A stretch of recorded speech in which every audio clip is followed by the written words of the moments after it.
Tak lupa kami ucapkan terima kasih kepada bapak-bapak, ibu-ibu yang telah menyempatkan waktunya untuk datang di senam ulangi Surya dengan keluarga. Itu kegiatan rutin saya mengikuti jantung sehat. Jantungnya sehat. Hanya kalau yang ada di sini mau mengikuti boleh di jantung sehat. Karena hari Ibu hari kita. Kalau kita punya jantung yang sehat, maka kita akan selamanya sehat. Karena jantung adalah tempatnya karburator, kalau mereka ngomong sama mobil karburatornya saraf ini semua ada di jantung. Depan stasiun, jalan masuk stasiun di depan ruku itu apa dulu lama-lama itu batu istana loji mukanya, tuku ramah itu nanti bisa salah senam. Dan kalau mau ngikutin di hari Kamis sama hari Selasa di KI. Nah, saya kebetulan ketuanya di Satu, jadi saya harus hadir dan mengikuti senam. Saya tadinya juga males sebelumnya. Ada ngomong awal kafe di rumah seperti kurang sehat itu. Wah, itu maju perlu dijalankan ya. Jalan di kelompok situ saya terus mulai memperbaiki dengan senam-senam itu.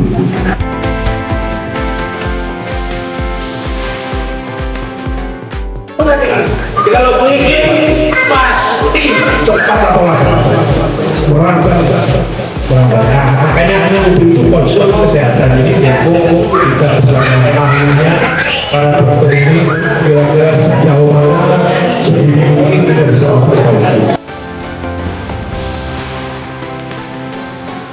Ya seperti udara kita tidak bisa merasakan, tapi kalau kehilangan pasti kita akan ya. Seperti itulah ya, kita mencoba merasakan kehadiran Allah selalu kita sampaikan kepada siapapun. Ya sudah salam ya, selamat juga mungkin saya akan menyampaikan melaksanakan diri tanpa masalah yang sangat besar ya.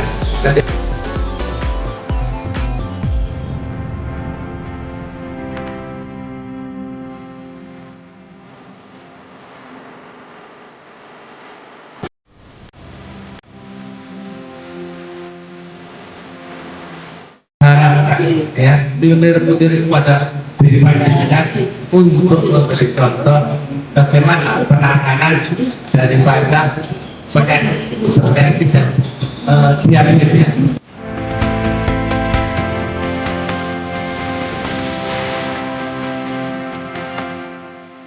Berarti itu kalau komplikasi itu macam-macam ya. Karena yang serang adalah pembuluh darah. Pembuluh darahnya jelas rusak ya. Dan tensinya tinggi bisa terjadi. Misalnya banjir ya, perdarahan ya, rusaknya.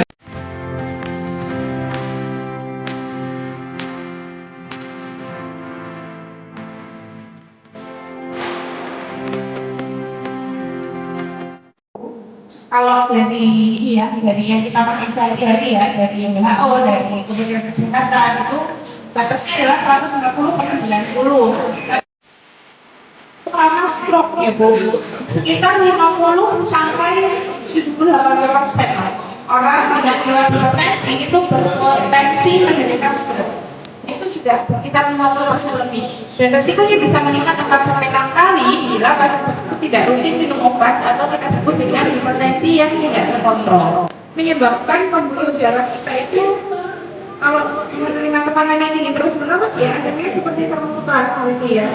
Akhirnya kalau perlu membuat jaringan luka, dia akan menyempit pembuluh darahnya ya, jadi kualitas pembuluh darahnya pun tidak sebaik orang-orang yang tanpa hipertensi. Pembuluh darah kecil yang tipis sehingga menyebabkan pembuluh darahnya pecah. Jadi itu bahaya ya apabila di kepala, jadi stroke hemorrhagic atau stroke perdarahan.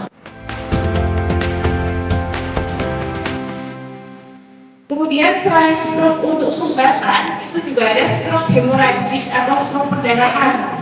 Nah ini biasanya terjadi karena hipertensi juga, hipertensi kronis sehingga pembuluh darahnya pecah. ya. Jadi menyebabkan perdarahan. Kalau yang di operasi itu memang ada pembuluh darah yang pecah ya, ada bekuan darah di situ yang harus dievakuasi atau diambil. Tapi CC-nya itu tidak semuanya bisa diambil.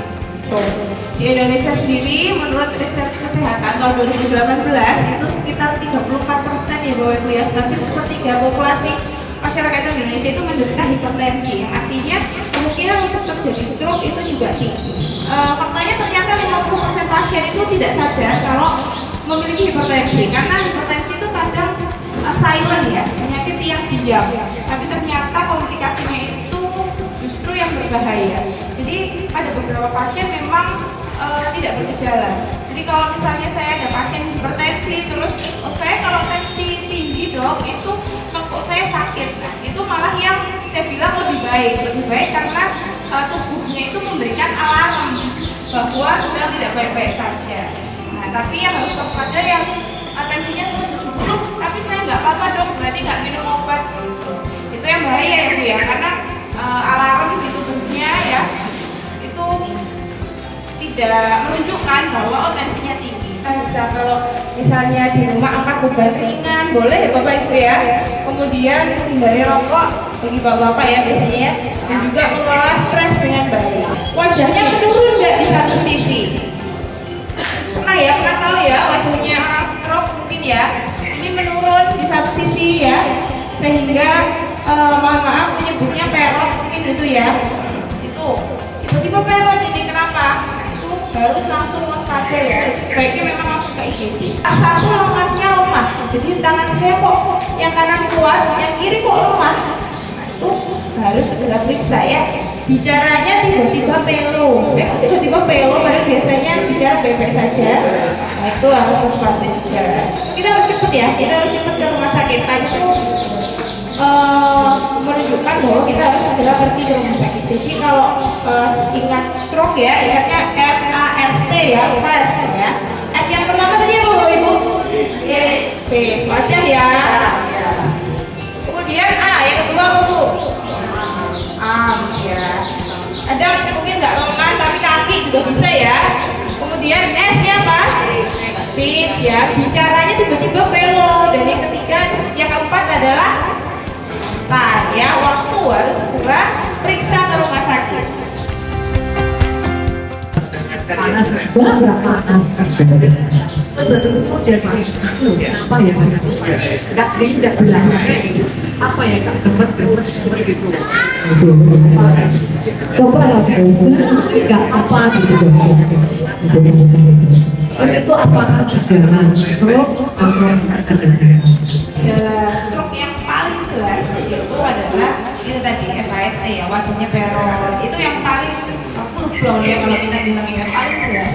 Tapi memang sebenarnya tidak menutup kemungkinan ada gejala-gejala lain seperti yang begitu. Tapi sebelum ke stroke mungkin yang harus dipertimbangkan itu adalah disebutkan di wajah, di daerah leher itu kan ada persyarafan ya, sarafan yang menyerapi daerah itu. Jadi harus dipastikan memang harus diperiksa lebih lanjut, mungkin dokter saraf yang memang ya untuk dipastikan apakah itu ada saraf-saraf yang ada di tepi ya, saraf-saraf perifer atau mungkin saraf-saraf yang di tulang belakang yang mempersyarafi daerah wajah itu ya, yang cabangnya ke wajah, atau memang ada sesuatu kelainan di otak ya. Tapi kemungkinan sih kalau di daerah wajah itu adalah saraf-saraf yang tepi, saraf-saraf tepi. Tapi ya memang sebenarnya memang harus ditegakkan ya, harus dikonsultasikan ke dokter spesialis saraf. Terima kasih dokter, saya mau bertanya. Suatu hari jam dini hari ya, jam 3:30 dini hari itu suami saya terbangun, dua jarinya itu sulit untuk digerakkan seperti itu. Apakah itu juga gejala stroke ya?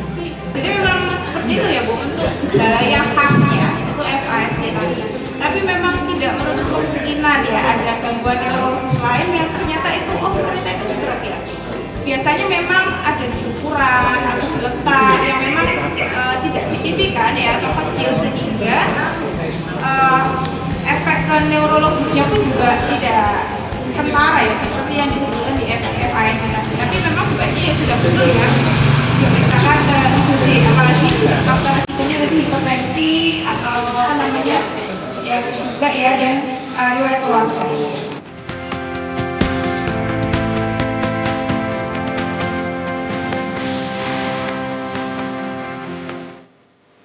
Ini mau tanya dulu pengalaman dari pribadi saya sendiri. Itu kalau malam, nanti malam saya itu sering buka. Ini termasuk apa dalam itu apa yang gimana? Biasanya juga ada yang namanya kekurangan kalium ya, jadi sering keras, dingin. Kalau yang seperti itu bisa diperbanyak makan pisang ya Pak, tinggi kalium ya. Coba dulu ya, siapa tahu karena kekurangan kalium gitu ya. Tapi hati-hati ya pada pasien ginjal ya. Jadi ada yang ada gangguan ginjal atau pasien pernah fungsi ginjalnya tinggi harus dibatasi jumlah kaliumnya itu ya. Sebenarnya kram itu banyak penyebabnya ya, kekurangan kalium gitu misalnya ya. Tapi juga misalnya kelelahan ya, karena jangan mungkin olahraga waktunya gitu. Atau masih apa namanya ada pekerjaan yang membutuhkan aktivitas fisik sehingga malamnya capek. Jadi ini bukan kanker, tapi bisa menyebabkan gangguan saluran kemih ya, karena menyumbat ya. Kalau membesar akhirnya menyumbat saluran kemihnya. Jadi prostat itu adalah kelenjar kecil di bawah kandung kemih yang mengelilingi uretra ya. Uretra itu adalah saluran kencing Bapak Ibu ya. Fungsinya awalnya adalah menghasilkan cairan semen ya, cairan untuk reproduksi laki-laki. Gejala umumnya adalah sering buang air kecil, terutama pada saat malam hari. Ya, itu bukan cuma diabetes ya yang sering buang air kecil pada malam hari ya. Kalau pada pria bisa kita pikirkan bahwa itu adalah suatu BPH atau prostat jinak. Nah, kalau nggak ditangani gimana ya? Jadi bisa retensi urin akut ya. Jadi tiba-tiba nggak bisa pipis. Tiba-tiba nggak bisa pipis harus harus dibantu pakai itu selang atau kursi seperti itu ya. Jadi tiba-tiba nggak bisa pipis ya. Atau ISK ya, infeksi saluran kemih berulang ya, karena alirannya tidak lancar, jadi di situ terjadi pertumbuhan bakteri yang menyebabkan infeksi pada saluran kencing ya. Rasanya misalnya anyang-anyangan atau pipisnya terasa panas, itu ya salah satu gejala dari infeksi saluran kencing. Kemudian untuk diagnosanya ya, untuk menentukan apakah ini suatu BPH atau bukan, tentu dengan anamnesa ya, kita tanya-tanya pasiennya, dilakukan pemeriksaan fisik ya, kemudian pemeriksaan DRE, dan juga bisa menggunakan tes urin dan PSA ya, ini antigen spesifik untuk prostat. Prosedur operasinya biasanya turpi ya, tur prostat ya, jadi seperti dijerok kalau orang bilang prostat ya. Saya pemerintah cerita itu. Begini, pipis yang malam itu mesti banyak kali itu. Entah ping 10, entah ping 7, entah ping 6. Itu apa ada gejala-gejala ke situ? Kalau misalnya juga tidak itu kan mungkin ada sesuatu sumbatan ya Pak ya. Nah itu bisa jadi kalau itu merupakan suatu pembesaran prostat. Bisa jadi loh ya Pak, tapi harus dicek dulu.